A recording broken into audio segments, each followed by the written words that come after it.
On January 5, 1757, a man named Robert-François Damiens approached King Louis XV of France outside the Palace of Versailles. He didn't shout. He didn't draw attention. He simply walked up and stabbed the king with a small knife, a shallow wound to the ribs. The king survived. The blade hadn't gone deep. The court doctors stitched him up within the hour. But the consequences of that moment were not defined by the injury. They were defined by the symbol. Because in the eyes of the monarchy, Damiens hadn't just attacked a man. He had committed regicide. And for that, he would suffer one of the most gruesome executions in all of recorded European history. Robert-François Damiens wasn't a nobleman. He wasn't a revolutionary leader. He wasn't a soldier or spy. He was a former domestic servant who had worked in and around Paris and Versailles, known for erratic behavior, shifting religious views, and frequent outbursts. He had once been dismissed from a position for blasphemy. But despite this, no one suspected he was capable of targeting the crown. After the attack, he was immediately apprehended. Guards tackled him to the ground, disarmed him, and dragged him into a locked carriage. Though the wound to Louis XV was non-fatal, the court responded as if the king had been assassinated. This was the age of absolutism, and the king was considered not just sovereign, but sacred. Even the intent to harm the king was considered a direct attack on the divine order. So Damiens was not treated as a criminal. He was treated as an abomination. He was interrogated for months in the Bastille. The court believed he couldn't have acted alone. They suspected English agents, Protestant conspirators, anti-monarchists, anyone who might have planted the idea. But Damiens confessed no names. Over and over again, he insisted he acted alone. Still, that wasn't enough. Because France didn't just want justice, it wanted revenge. And so, a sentence was passed. Public execution by dismemberment. A method not seen in France for over 150 years. The official court document laid out every step of the punishment. It began with the words, "He shall be taken and conducted in a cart, wearing nothing but a shirt, holding a torch of burning wax weighing to pounds."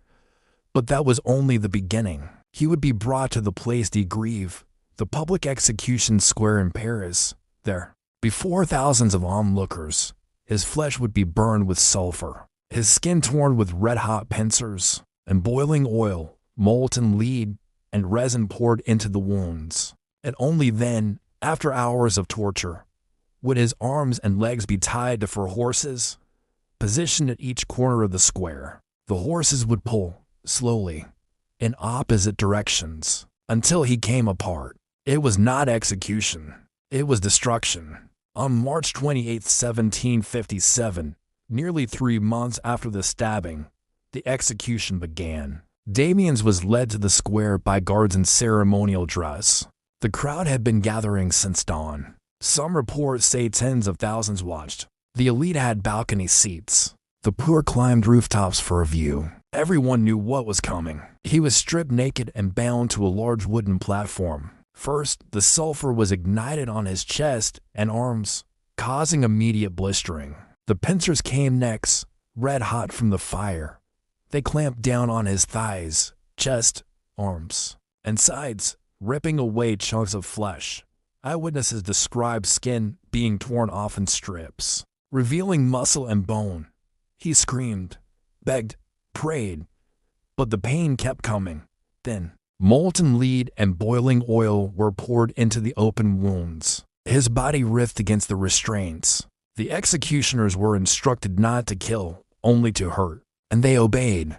Hours passed. Damiens was barely conscious when the horses were brought forward. His limbs were tied with ropes and leather straps. For strong horses, each guided by a rider, were lined up north, south, east, and west. When the signal was given, they began to pull, slowly. But Damiens' body wouldn't tear. His tendons held. His joints locked. His muscles refused to snap. So executioners approached again, this time with knives. They cut into his armpits and groin, slicing tendons and ligaments to weaken the resistance. The crowd reportedly groaned and gasped, some turning away, unable to watch. The horses pulled again. This time, one arm came loose, ripped from the socket. Blood exploded across the square.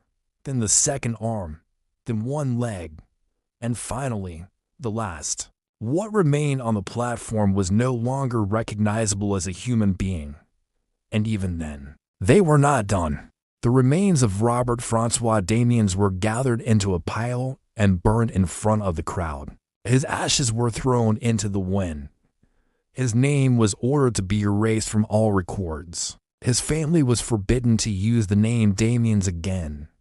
He had been erased from history in the most visible way possible. The next morning, the Place de Grève was stained with blood, soaked with ash, and scattered with scraps of cloth and burnt flesh. But for the people of Paris, the scene wasn't just horror. It was history being made. This was the last time in French history that a man would be publicly drawn and quartered by horses. Even in an age when executions were common, what happened to Damiens stood apart in brutality, in intent, and in its sheer symbolism. This wasn't simply about punishing a criminal. It was about making an example so violent that no one would dare question royal authority again. But the violence had the opposite effect. Many in the crowd were not emboldened by what they saw. They were disturbed. People wrote letters about it. Travelers from England and Italy recorded their disgust. Even the executioners themselves hesitated during the process, needing help from surgeons to cut through tendons and muscle. One eyewitness, the famous philosopher Michel Foucault, would later analyze the event in his book Discipline and Punish, not as justice, but as spectacle, a horrifying performance meant to control society through terror. And he was right. This wasn't just an execution. It was theater, the fire, the pincers, the oil, all choreographed steps and a public ritual of power. The monarchy wasn't killing Damiens to remove a threat. They were torturing him to remind everyone who held the divine right to rule. But behind the message of strength was something much weaker, fear. Because by 1757, the cracks in the old system were already showing. The Enlightenment was blooming. Philosophers were questioning divine right and monarchy. Books were circulating about liberty, science, and human dignity. Executing Damiens with medieval violence didn't stop the revolution. It fueled it. The people began to ask dangerous questions. Why did this man have no fair trial? Why did the king survive?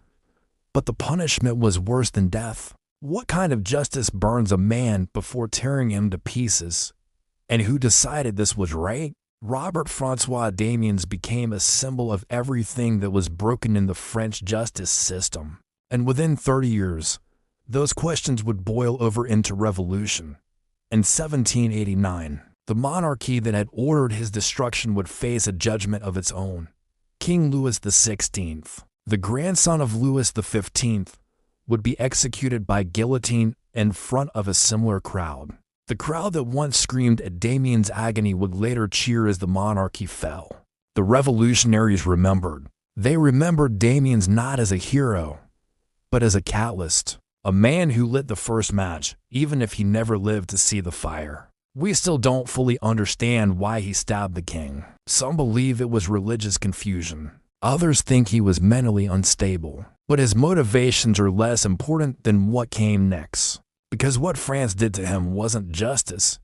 It was a message, a warning, a public declaration that the crown came before the man. That pain would speak louder than reason, and that no mercy would be shown to those who dared to touch royalty.